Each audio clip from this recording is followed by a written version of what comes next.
Est-ce que la crypto a dit son dernier mot?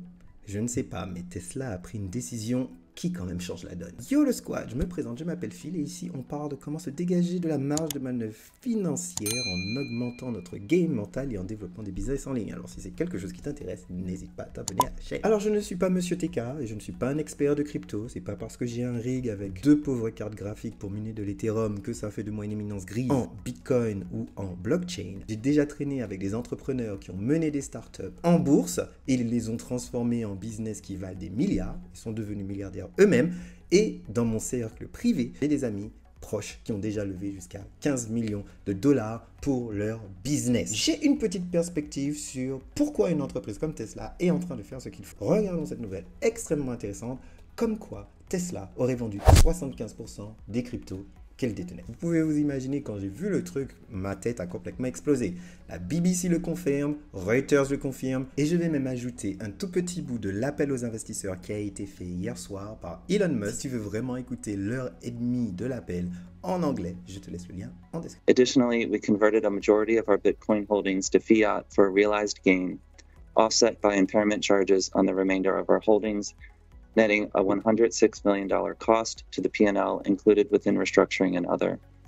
We also incurred restructuring charges related to targeted staffing reductions. Tesla a vendu 75% de ses bitcoins pour une valeur de 936 milliards de dollars. Il faut savoir qu'à la fin de l'année dernière, Bitcoin de Tesla valait pour presque 2 milliards de pounds. Et un peu comme moi, j'ai fait parce que j'avais besoin de liquidité, mais j'ai vendu mes cryptos au plus bas pour faire autre chose parce que j'avais besoin de monnaie fiduciaire. Et ce qui est en train de se passer avec Tesla est la grande conversation entre le monde des cryptos et de la finance décentralisée et le monde des monnaies fiduciaires et de la finance centralisée. Lisons un petit peu ce qui se passe. Donc le constructeur automobile a vendu pour 936 millions de dollars de ses crypto, ce qui porte sa réserve actuelle à 218 millions. Donc grosso modo, ils avaient 1,1 milliard de dollars équivalent en BTC, mais comme on l'a dit plus tôt, ça valait 2,2, 2,3 milliards il y a encore 7 mois. Alors pourquoi Monsieur Elon a décidé de vendre ses BTC? Il s'agit de la Chine. Si vous ne le savez pas, le marché chinois est leader en ce qui concerne les ventes de véhicules électriques, bien plus gros que les États-Unis, bien plus gros que l'Europe. À cause de la politique zéro Covid du parti politique chinois et du fait que presque toutes les usines dans les grands centres de production, particulièrement Shanghai, sont complètement fermées, Elon Musk et Tesla ne savent pas s'ils vont vendre des voitures. Et s'ils ne vendent pas de voitures, il n'y a pas de sweet money. Et s'il n'y a pas de sweet money, il n'y a pas de trésorerie. Ce qui n'est pas bon pour la balance des comptes. Un autre point, qu'Elon Musk promet qu'il n'a pas fait un verdict final sur le Bitcoin et qu'il n'a vendu aucun de ses Doge et qu'il va peut-être renforcer ses positions dans le Bitcoin par la suite. Un point très intéressant dans l'article est de montrer la relation un peu contingente que Bitcoin et Tesla ont toujours eu. Premier point, en 2021, donc c'est-à-dire à peu près il y a 1 an et demi, Tesla avait acheté pour 1,5 milliard de Bitcoin. La valeur avait doublé à la fin de l'année. Il était même possible 2 mois après d'acheter sa voiture directement en Bitcoin. Mais tout de suite après, en mai, l'option d'acheter sa Tesla en Bitcoin avait été annulée. Et les raisons sont un petit peu foireuses, si vous voulez mon avis, en disant que le fait que miner des Bitcoins n'est pas bon pour la planète, alors du coup les transactions de Bitcoin ne le paraissaient pas éthiques par rapport à la politique de l'entreprise. On sait très bien d'où vient le lithium dans les batteries des voitures électriques, ça vient particulièrement de la République démocratique du Congo et c'est miné de façon extrêmement peu environnementale et dans des conditions humaines complètement merdiques. Donc si c'était un tant soit peu vrai, alors Monsieur Elon Musk n'aurait même pas de business aujourd'hui. Je ne suis pas sûr que Monsieur Tesla en ait quoi que ce soit à faire par rapport à l'impact environnemental que le Bitcoin a. Et ce n'est pas du tout la raison pour laquelle pendant 2 mois, il a décidé de dire oui, après il a décidé de dire non. Alors si tu n'es pas d'accord avec moi, ne laissez pas laisser un commentaire pour qu'on puisse en débattre, bien sûr, avec respect et politesse. Et si ça t'amuse, et si tu apprends des trucs, et si tu kiffes la vibe avec le squad, alors n'hésite pas à laisser un petit pouce, tu ne peux pas savoir à quel point ça aide la chaîne. Continue à lire l'article. À l'époque, Elon Musk avait affirmé que Tesla ne vendrait jamais ses bitcoins, qu'il voyait ça comme un placement sur le long terme. Alors que, juste après les avoir achetés, l'entreprise avait dit qu'il s'était bien séparé de 10% des bitcoins pour prouver la liquidité de la monnaie. On va dire un truc, monsieur Elon Musk, c'est un vendeur de voitures. Très smart, le monsieur. Même peut-être l'homme le plus intelligent du monde. Mais c'est un vendeur de voitures. Il dit des choses pour faire monter la hype et après, en douce, il fait autre chose.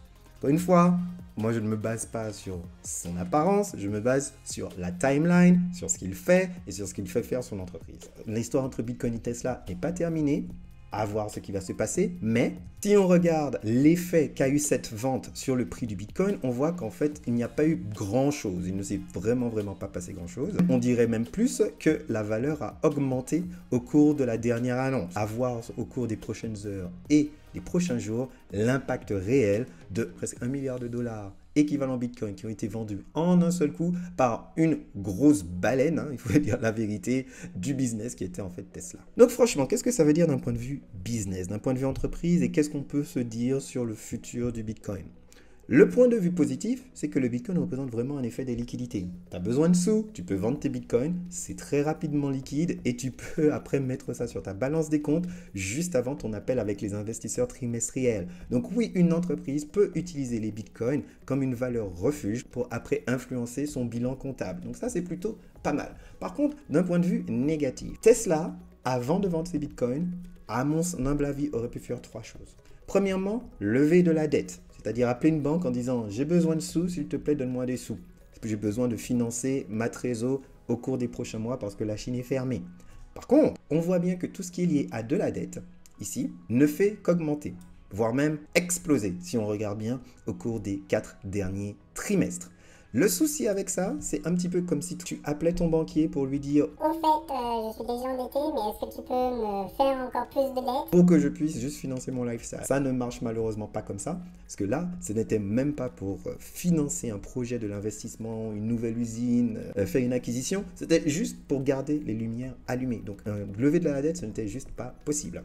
La deuxième chose que Tesla aurait pu faire, aurait été de diluer la boîte. C'est-à-dire de prendre des actions et de faire une levée de fonds directement sur les marchés financiers en diluant la boîte. Ça non plus, ça n'aurait pas été bien parce que plus d'actions qui flottent est égal du coup à plus d'offres d'actions et qui diminue la valorisation de la boîte. Vu que les bonus de monsieur Elon Musk sont particulièrement attachés à la valorisation de Tesla, ça non plus, ce n'était pas du tout une option. Troisième chose que Tesla aurait pu faire était de vendre des actifs, donc c'est-à-dire peut-être des usines, créer une nouvelle source de revenus en faisant de la licence de sa technologie, mais ça encore, ce n'était pas possible à faire parce que ça aurait pris trop de temps et que clairement, la décision a été prise pour l'appel avec les investisseurs trimestriels. Donc, grosso modo, disons les choses comme elles sont. Est-ce que cela veut dire que c'est la fin des cryptos, la fin du Bitcoin, et de savoir que l'une des entreprises les plus valorisées du monde qui avait une fois affiché dans les cryptos entre le Bitcoin et le Dogecoin est en train de se retirer, et ça veut dire que toutes les autres institutions vont se retirer? Personnellement, je dis que ça ne sent pas très bon. Disons les choses comme elles sont. Par contre, encore une fois, comme je l'ai dit au début, si tu as des cryptos, tu sais maintenant que si Tesla les utilise pour mettre du beurre dans les épinards, pour pouvoir mettre de la sweet money sur le compte en banque quand le banquier vient voir son relevé, ben toi tu peux faire pareil. Donc, comme tous les avis depuis que je le dis depuis le début, depuis que j'ai commencé cette ligne de discussion sur la chaîne YouTube, est de dire que d'abord, mets de l'argent de côté. Après, augmente ton niveau de game dans ta tête pour augmenter ton salaire. Crée ton side hustle, commence à investir dans des choses traditionnelles, c'est-à-dire en toi, en immobilier, en bourse. Et une fois seulement que tu as fait tout ça, commence à glisser sur les crypto-monnaies. Ça, c'est vraiment le truc à côté. Gros gourous financiers te diront que 10% de tous tes actifs devraient être de la crypto-monnaie. Ça veut quand même dire que 90%, c'est des choses traditionnelles. Donc, n'hésite pas à me dire ce que tu penses de cette nouvelle qui est assez tentaculaire à mon sens.